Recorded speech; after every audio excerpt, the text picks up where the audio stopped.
Bien, bonjour à tous et bienvenue dans cette deuxième partie du programme de Terminal SP. Donc ici c'est la deuxième partie du chapitre 10, c'est la fin de la chimie.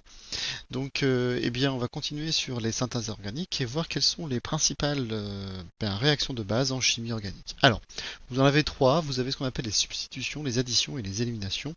On va voir un petit peu en quoi cela consiste. Alors premièrement donc les substitutions. Donc c'est une réaction au cours de laquelle un atome ou un groupe d'atomes est remplacé par un atome ou un autre groupe d'atomes. Le mot substitution va dire qu'on va échanger tout simplement des groupes d'atomes. Alors si je pars par exemple en chimie organique, il y a forcément un atome de carbone. Ici j'ai un atome X qui est, je vais peut-être le faire dans une autre couleur, tiens, je vais le faire en orange. Cet atome X, on va tout simplement le substituer. En fait, on va rajouter ici un atome Y, et puis on va obtenir quoi? On va obtenir C avec ces liaisons, sauf que c'est le Y qui va être à la place du X. Donc plus X ici. Donc en gros, si je résume, vous avez une substance AB plus une substance C qui va donner AC plus B. Voilà, vous avez bien. Alors, deuxième type de réaction, c'est ce qu'on appelle les réactions d'addition. Et donc, on vous dit donc une réaction d'addition permet d'ajouter deux atomes ou groupes d'atomes sur un atome lié par une liaison multiple, donc double ou triple. La plupart du temps, ce sont des doubles liaisons, mais ça peut marcher avec les triples. Alors moi, je vais vous donner l'exemple avec les doubles liaisons. Vous allez donc avoir un atome de carbone qui va être relié par une double liaison à un atome A, alors typiquement de l'oxygène la plupart du temps. Et plus ici, on va lui donner une molécule qui va comporter deux atomes différents. Donc deux atomes différents. Et puis, ce qu'on va faire, c'est qu'on va les additionner. En fait, ici, cet atome qui se trouve là va peut-être réagir avec l'atome de carbone ici. Et puis cet atome ici va créer une liaison avec celui-ci. Donc vous allez obtenir quoi? Vous allez obtenir C, liaison, liaison. Ici plus le X, alors je vais le faire ici d'une autre couleur. Et puis vous allez donc obtenir, deuxième chose, le A qui va se lier avec le Y à cet endroit-là. Voilà. Alors si on résume, une addition, c'est quoi? C'est pas très compliqué à repérer parce qu'en fait, vous allez avoir un composé A plus un composé B qui va donner un composé C. Alors, vous avez bien une addition, vous avez bien ici quelque chose donc, qui va s'additionner à cet endroit-là. Et dernier type de réaction, ce sont les réactions d'élimination. Alors on vous dit donc, une réaction d'élimination permet d'éliminer un atome ou un groupe d'atomes de la molécule de départ pour obtenir une liaison multiple. C'est un peu le contraire de l'addition en fait. Donc en gros, je vais partir de ce que j'avais fait avec les additions avant. Donc c'est-à-dire que j'ai ma liaison carbone, liaison avec un atome A, un atome X, et puis un atome Y, et puis je vais éliminer la molécule XY. Donc en gros, en éliminant cette molécule XY, je vais donc avoir ici double liaison. Alors j'ai pas très bien fait ici, donc on va faire ça, ça, double liaison A, plus XY, on va le faire en vert, ici. Donc en gros, c'est le contraire de l'addition, puisque ici je pars d'un composé A et je vais obtenir deux composés B plus C. Alors, petit exercice d'application ici. Donc, on vous dit ici indiquer de quel type de réaction il s'agit dans chacun des exemples ci-dessous. Alors, vous pouvez essayer de les faire et puis vous faites une pause et puis vous revenez ici. Alors ici, regardez bien, donc on part de deux molécules différentes et puis on obtient une seule. Donc c'est une addition. On part bien ici d'une double liaison ici qui va donc se transformer en simple liaison et puis vous voyez bien que vous avez le OH, H2O qui va être en plus par rapport à votre molécule. Donc la première, c'est une addition. Donc addition. La deuxième, c'est un piège. Alors, c'est un piège, pourquoi? Parce que ici, on a, on peut reconnaître une réaction d'oxydoréduction, puisque vous avez des couples, en fait, vous avez bien des échanges d'électrons à l'intérieur. Alors, en fait, on peut peut-être ici donner le nom, donc c'est une réaction d'oxydoréduction. C'est quelque chose qu'on avait vu avant. Et donc, devez les reconnaître. Alors, regardez bien ici, parce que en fait, ce qui se passe, c'est que j'ai Fe2+, alors c'est 5, mais ça change rien, qui va vous donner Fe3+. Donc, en fait, ici, qu'est-ce que ça veut dire? Ça veut dire que j'ai gagné enfin j'ai libéré un électron, hein. Donc en fait ici vous avez, vous avez passage ici, ça c'est un oxydant, ça c'est un réducteur. Ça veut dire qu'ici vous avez bien une oxydation à cet endroit-là, puisque vous avez un échange d'électrons entre les deux. On peut le faire aussi avec les autres, hein, puisque je passe de Mn au 4- vers Mn de plus. Alors comment est-ce qu'on fait pour équilibrer ce genre d'équation? Vous devez savoir que vous devez rajouter de l'eau pour équilibrer l'élément oxygène. Donc H2O, je dois en avoir 4. Donc si ici j'ai libéré des électrons, c'est forcément une réduction, ça veut dire que là c'est mon oxydant, j'ai forcément des électrons qui vont apparaître. Et je vais aussi donc avoir des atomes d'hydrogène. Donc je vais en avoir 4 fois 2, je vais en avoir 8. Donc 8H+. Alors si je compte le nombre des électrons, alors vous faites le compte, hein, ça va vous donner 5. Et donc dans ce cas-là, c'est pour ça qu'on est obligé de multiplier par 5 celle-ci pour avoir le bon compte. Donc ici c'est une réduction. Donc c'est bien une réaction d'oxydoréduction. C'était le piège. Alors, suivant, ici vous avez donc ce type de réaction. Alors ici, qu'est-ce qui se passe? Eh bien, je passe d'une molécule à deux avec une double liaison. Donc ça, c'est ce qu'on appelle donc une élimination. Hein, élimination, je passe bien ici d'une seule molécule à deux avec création d'une double liaison, c'est celle-ci. La suivante, eh bien, c'est encore un piège, mais celle-là, vous l'avez peut-être remarqué. En fait, ici, c'est une réaction acido-basique. Donc c'est une réaction acido-basique.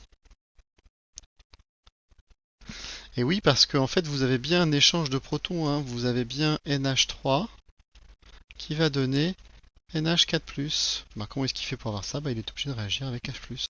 Ah, donc vous avez bien le couple acide-base. Donc le couple, c'est quoi? C'est NH4 plus NH3, hein, puisque bien cette substance-là est capable de réagir avec un acide, donc c'est forcément une base. Et l'autre, hein, vous avez C6H5COOH qui va vous donner C6H5CO au moins, et donc ça forcément c'est en libérant H+. Donc ça c'est bien un acide et ça c'est bien une base. Vous avez le couple acide-base qui se trouve ici. Et dernière réaction. Et la dernière, regardez bien, on va remplacer OH ici par I. Donc c'est forcément une substitution. Donc ici, substitution. Voilà. Deuxième partie de l'exercice. Donc pour chaque réaction ci-dessous, indiquez s'il s'agit d'une réaction de modification de chaîne, modification de groupe caractéristique ou polymérisation. Alors ça on avait déjà vu, hein, les types de chaînes carbonées, les groupes caractéristiques et la polymérisation. Donc c'est pas très compliqué, il faut juste savoir les reconnaître. Alors si on regarde bien la première, ici vous passez d'un atome d'hydrogène à quelque chose de plus long. Donc vous avez bien une modification de chaîne. Donc ici c'est modification de chaîne. Ici, regardez bien, vous obtenez quelque chose d'un petit peu compliqué ici. On voit ici le motif qu'on avait déjà vu dans le chapitre précédent, avec ici le degré de polymérisation. Donc c'est une polymérisation.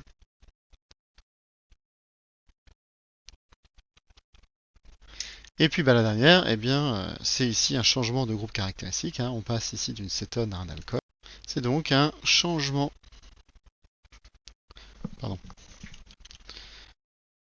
Changement de groupe caractéristique ici. Voilà. Alors, qu'est-ce qu'on va bien pouvoir faire en chimie organique? Parfois, on va falloir créer justement, faire ces changements de fonction. Donc, on va avoir un réactif qui va, réagir avec ce groupe carbonyle pour pouvoir former ici un groupe hydroxyle. Mais si j'ai des molécules un petit peu plus compliquées, il y a certaines parties que je ne vais pas vouloir toucher. Alors du coup, on va voir un type de mécanisme qui s'appelle le mécanisme de protection et de déprotection d'une fonction chimique. Alors je vais vous lire, il n'y a pas grand chose à noter, c'est juste à expliquer.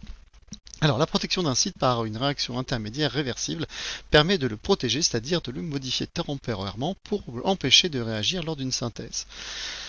Alors, la déprotection du site permet de revenir à l'état initial d'une molécule. Alors, imaginons, vous voyez, moi j'ai cette molécule qui se trouve ici. Alors, c'est une molécule un peu complexe. Et en fait, ce que je vais faire, c'est que je veux faire réagir ici cette partie-là avec cette fonction-là. Alors, vous voyez que les formes ici sont à peu près les mêmes pour dire que justement ça réagit. Mais regardez bien, en fait, si je mets cette substance-là, eh bien, elle va pouvoir réagir avec cette partie-là, mais en même temps avec celle-ci. Or, moi, ce que je veux, c'est uniquement, eh bien, changer cette fonction-là. Donc, on va passer par un mécanisme qu'on appelle de protection. D'abord, eh bien, on va commencer par faire réagir une substance pour bloquer cette fonction-là. Et ensuite, eh bien, on va faire intervenir le deuxième réactif qui va réagir spécifiquement avec cette partie-là, puisque celle-ci, en fait, elle est protégée. Et ensuite, eh bien, il va falloir tout simplement la déprotéger, c'est-à-dire retirer cette partie-là. Donc, c'est ce qu'on appelle une synthèse multi-étape, c'est-à-dire qu'on va commencer à faire plusieurs étapes lors des transformations chimiques pour obtenir ce que l'on veut. Alors, petit exemple que je vous donne ici, on imagine que l'on parte ici de cette molécule-là, et nous, ce qu'on veut obtenir, c'est la réduction de l'ester. C'est-à-dire ici où on reconnaît ici une fonction ester, et en fait, ce qu'il va falloir, c'est faire réagir uniquement celle-ci. Alors pour cela, on a un réactif, c'est LiAlH4, et en fait, LiAlH4 a la propriété de réagir justement avec les cétones. Sauf que celle-ci, je ne veux pas y toucher, je veux la garder. Donc, si je fais directement réagir LiAlH4, je vais réduire cette fonction-là et cette fonction-là. Or, c'est pas du tout la molécule que je veux. Moi, je veux garder la fonction cétone qui se trouve ici. Alors, on va faire agir cette molécule-là à cet endroit-là qui va en fait réagir uniquement avec les cétones et pas les fonctions ester. Donc globalement, ça c'est votre mécanisme de protection. Vous allez changer votre molécule ici, et là, une fois que vous avez fait ça, vous allez pouvoir mettre votre réactif, c'est-à-dire LiAlH4, pour en fait réagir spécifiquement avec cette fonction-là, pour former la fonction alcool ici, sans toucher à celle-ci. Et puis en fait après il faut un catalyseur pour pouvoir H+, pour pouvoir revenir passer de cette fonction-là à cette fonction-là. Donc ici on vous dit donc sans la protection du groupe carbonyle de la fonction cétone, la réduction par LiAlH4 aurait eu lieu sur celle-ci également. Et ici seul le groupe ester a été réduit. Donc ici il s'agit d'une stratégie de synthèse en 3 étapes. Alors quelles sont ces 3 étapes? C'est la protection, transformation et déprotection. Alors, il faut faire attention parce qu'on ne peut pas utiliser ça à chaque fois. Parce que ce mécanisme de protection et déprotection, il va nécessiter, premièrement, d'avoir de très bons rendements. Parce qu'au lieu de faire une étape, évidemment, on va en faire 3. Et pour chaque étape, vous allez avoir un rendement. Donc, premièrement, il faut déjà avoir un très bon rendement pour chaque petite étape de transformation. Et aussi, il faut ce qu'on appelle une réaction très sélective. C'est-à-dire qu'il faut qu'elle réagisse uniquement avec une fonction et pas une autre. Cette molécule-là, elle a la propriété justement de ne réagir qu'avec les cétones et pas avec les esters. Et dernière chose, alors quelques inconvénients. Donc les inconvénients de cette stratégie sont que les étapes supplémentaires de protection, déprotection peuvent provoquer la formation de nombreux sous-produits indésirables. Donc ça c'est un peu embêtant parce qu'après il faut les traiter. Et une diminution forcément du rendement global parce que vous allez avoir plusieurs étapes, donc plusieurs rendements, donc des pertes à chaque fois. Dernière chose, c'est pour votre éco-responsabilité. Donc on va parler des synthèses éco-responsables. La chimie n'a pas très bonne réputation, c'est normal puisque ça engendre évidemment beaucoup de pollution. Donc les pouvoirs publics et les citoyens veulent maintenant obtenir des procédés chimiques entre guillemets plus verts. Voilà, donc la chimie, c'est pas très bien. Et puis ici, voici les principes de la chimie verte. Donc je vais vous laisser lire. Voilà, il faut prévention de la pollution de la source, etc. etc. Voilà.